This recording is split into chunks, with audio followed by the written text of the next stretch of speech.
देखिए, वोट जिहाद कांग्रेस के द्वारा जिस प्रकार से झूठ का एक ट्रेंड चला है, राहुल गांधी इस प्रकार का बयान देते हैं कि आप हमें वोट दें, एक झटके के अंदर गरीबी को समाप्त कर दूंगा। ये वोट जिहाद है। और वोट जिहाद, इसका असर लोगों के ऊपर पड़ता है। झूठ बोल करके वोट ले लेना और फिर लोगों को उनके हालात के ऊपर छोड़ देना, ये वोट जिहाद है। उनको प्रलोभन दे करके वोट लेना, ये कांग्रेस की फितरत के अंदर रहा है। और अभी पिछले दिनों आपने भी देखा है, हमने भी देखा है, बड़े बड़े होर्डिंग लगाए गए कि हम गारंटी देते हैं कि हम ये देंगे, हम गारंटी देते हैं हम वो देंगे। ये वोट जिहाद है। और इसके साथ साथ लोगों के हित के ऊपर कुठाराघात करना। अभी पिछले दिनों राजस्थान की मैंने जो चर्चा की है, राहुल गांधी साहब मंच के ऊपर बोलते हैं कि हम किसानों का कर्जा माफ करेंगे, आप हमें वोट दीजिए। ये वोट जिहाद है। और वोट जिहाद के कारण लोगों को भुगतना पड़ता है। मैंने उसकी चर्चा की है। 4000 किसानों ने आत्महत्या कर ली, 16,500 किसानों की भूमि कुर्क कर दी गई। ये उसका गलत इंपैक्ट लोगों के ऊपर पड़ा है। इस बात से हमने बचना चाहिए। और अब ये झूठ बोलते हैं, राहुल गांधी साहब ने एक और झूठ बोल दिया कि आप हमें वोट दो, गरीबों के खाते के अंदर 1-1 लाख रुपया पहुंचा देंगे। ये 50 लाख करोड़ रुपया बनता है और 46 लाख करोड़ रुपए का देश का बजट है। ये क्या है? वोट जिहाद है। किस प्रकार से झूठ बोल रहे हैं? किसने इसको लिख करके दे दिया? उसने तो लिख करके दिया, उसको पढ़ करके बोल दिया। और उसका असर क्या पड़ने वाला है, क्या नहीं पड़ने वाला, उसकी तरफ उसने देखा नहीं। ये वोट जिहाद है। और इस वोट जिहाद का दुष्परिणाम आम जन के ऊपर पड़ता है। पिछले दिनों जब ये पिछली यूपीए की सरकार थी, किस प्रकार से लोग एक सिलेंडर के लिए 3-3 दिन तक लाइन में लग करके तरसते थे। सिलेंडर नहीं मिलता था, लोगों को किस प्रकार से कठिनाइयों का सामना करना पड़ता था। परंतु आज अगर सुविधा दी है, उस लाइन को भी समाप्त किया है मोदी जी ने। और उस माता बहन के घर के अंदर, जिसके घर में गैस का कनेक्शन, सिलेंडर नहीं था, वहां भी पहुंचाने की व्यवस्था की है। ये लोगों को जो बात कही है उसके ऊपर पूरा उतरना, झूठ बोल करके वोट ले लेना और फिर उसके ऊपर पूरा नहीं उतरना। अभी मैं हिमाचल का, आप लोग ही दिखा रहे थे, हमारे मीडिया चैनल के ही साथी, उनका मैं इंटरव्यू देख रहा था। वहां पर प्रियंका वाड्रा ने हिमाचल में जाकर के बोल दिया कि मैं 1 साल के अंदर 1 लाख नौकरी देंगे, हमें वोट दें। लोगों ने वोट दे दिया। जब वहां के मुख्यमंत्री को जाकर के पत्रकार पूछते हैं कि आपने वायदा किया था, कहा मैंने तो वायदा नहीं किया था। आपने देखा होगा, ये वोट जिहाद है कि लोगों को अंदर झूठ बोल करके वोट कलेक्ट कर लेना, उनको सजाबाग दिखा करके वोट कलेक्ट कर लेना और फिर उनका शोषण करना। ये कांग्रेस की फितरत रही है। मैं सभी देशवासियों को, प्रदेशवासियों को इस वोट जिहाद से सचेत करना चाहता हूं कि वो इस के प्रलोभन के अंदर ना आकर के, नरेंद्र मोदी जी ने इस देश को विकास की एक नई दिशा दी है, विकास की नई ऊंचाइयों के ऊपर पहुंचाया है। आज अगर हम एक्चुअल में देखें, गरीब व्यक्ति की अगर किसी सरकार ने आजादी के बाद चिंता की है तो नरेंद्र मोदी जी ने की है। आज 5 लाख रुपए का आयुष्मान कार्ड उस गरीब के घर के अंदर देने की वो गारंटी अगर दी है, नरेंद्र मोदी जी ने दी है। अगर दुर्घटनावश उसको कोई दिक्कत आ जाती है, उसको किसी की तरफ देखने की जरूरत नहीं है, हाथ फैलाने की जरूरत नहीं है, वो जाकर के सिर ऊंचा करके अपना इलाज करा सकता है। क्षेत्र में थे, उन्होंने कहा कि मोदी गारंटी सिर्फ फर्जी है, 15 लाख में मिले, जितने भी वादे किए सब फर्जी है। उन्होंने कहा कि हमारी पार्टी गठबंधन की सरकार आएगी तो तमाम मुद्दे हैं, जो समस्याएं हैं, वो लोग दूर करेंगे, सरकारी स्कूल बनाएंगे, अच्छी शिक्षा देंगे, रोजगार देंगे। देखिए, ये देश के लिए मैं दुर्भाग्यपूर्ण कहूंगा कि जो व्यक्ति मंच पर खड़ा होकर के ये बात बोलता था, बच्चों की कसम खाता हूं, ये मंच के ऊपर बोला, केजरीवाल ने बोला कि बच्चों की कसम खाता हूं, मैं कभी भी कांग्रेस के साथ समझौता नहीं करूंगा।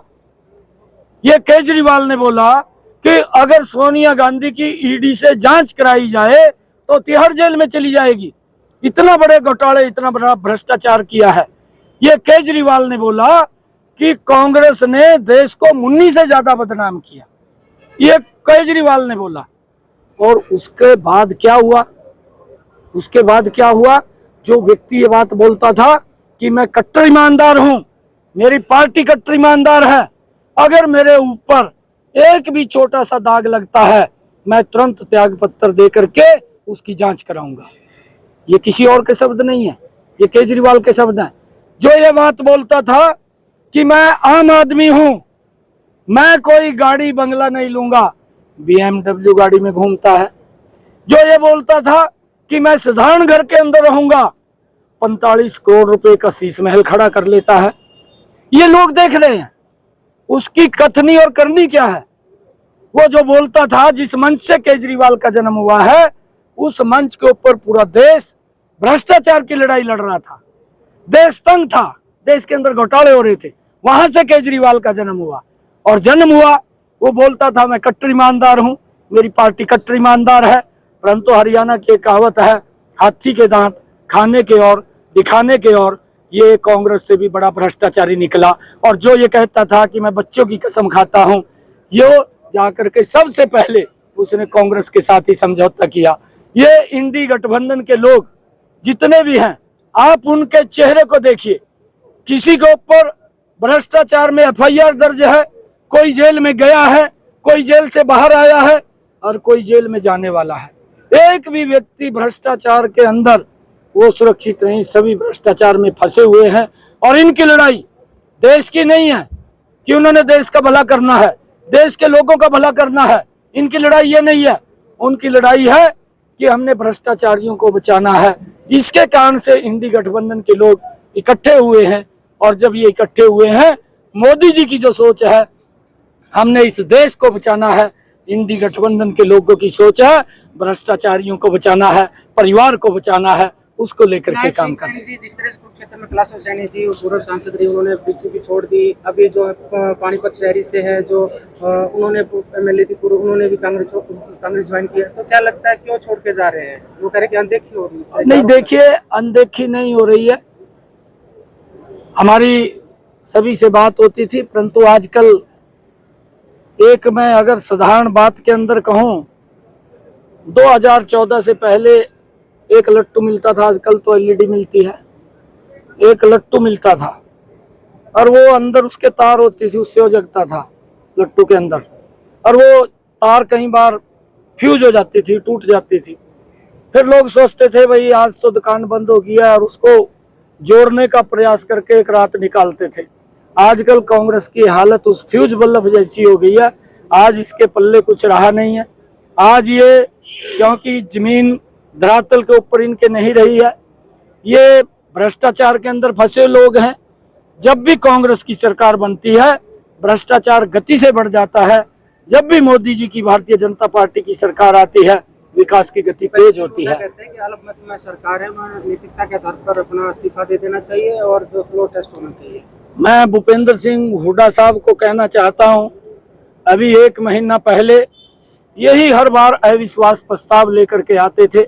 1 महीना पहले मैंने विश्वास मत हासिल किया, हुड्डा साहब भी वहीं बैठे थे। अगर जब जरूरत पड़ेगी, जब सेशन आएगा, जब जरूरत पड़ेगी, सरकार बिल्कुल मजबूत है, उसकी चिंता हुड्डा साहब ना करें। सरकार मजबूत है और विश्वास मत तब भी हम हासिल करेंगे। आज वो चुनाव लड़ रहे, उनके पास अब जन का विश्वास नहीं है, वो जन का विश्वास खो चुके हैं। क्योंकि नौकरियों के अंदर जिस प्रकार का भ्रष्टाचार होता था और जिस प्रकार से विकास के अंदर भ्रष्टाचार होता था, जिस गति से आज इन 10 वर्षों में विकास हुआ है, हुड्डा साहब भी बताएं इन 10 वर्षों के अंदर जो उनका कार्यकाल रहा, कितना विकास किया है, उसके ऊपर श्वेत पत्र जारी करना चाहिए। भ्रष्टाचार की नदी बहती थी, अरे तराजू लगी हुई थी कि किसकी टैची में ज्यादा वजन है, उसको नौकरी लगती थी, पर्ची से नौकरी लगती थी, खर्ची से नौकरी लगती थी। ये भारतीय जनता पार्टी की सरकार है। आज गरीब का बच्चा भी बिना पर्ची बिना खर्ची के हरियाणा सरकार में SCS अधिकारी लग जाता है। ये सिस्टम का फर्क है, इस सिस्टम के अंदर बदलाव किया है, लोग समझ रहे हैं। इन लोगों की एक सोच है कि लोगों को आपस में लड़ाओ, और उनके अंदर भय पैदा करो, वोट लो और उनका शोषण करो। इतनी सोच इनकी है। आरोप लगा कि अल्पमत में होते हुए प्रीत हो गए। मैंने क्या कहा है कि जब समय आएगा, 1 महीना पहले मैंने विश्वास मत हासिल किया है। हुड्डा साहब उसके अंदर बैठे थे, आपको भी मालूम है, विधानसभा के अंदर बैठे थे। और जब समय आएगा हम फिर विश्वास मत हासिल करेंगे। और ये विश्वास ये अभी नहीं, अभी 2000 सितंबर के अंदर जब चुनाव आएगा, हुड्डा साहब कहीं दिखाई भी नहीं देंगे। ये 80 से ज्यादा सीटें विधानसभा के अंदर आकर के तीसरी बार फिर भारतीय जनता पार्टी की सरकार बड़े बहुमत के साथ बनेगी।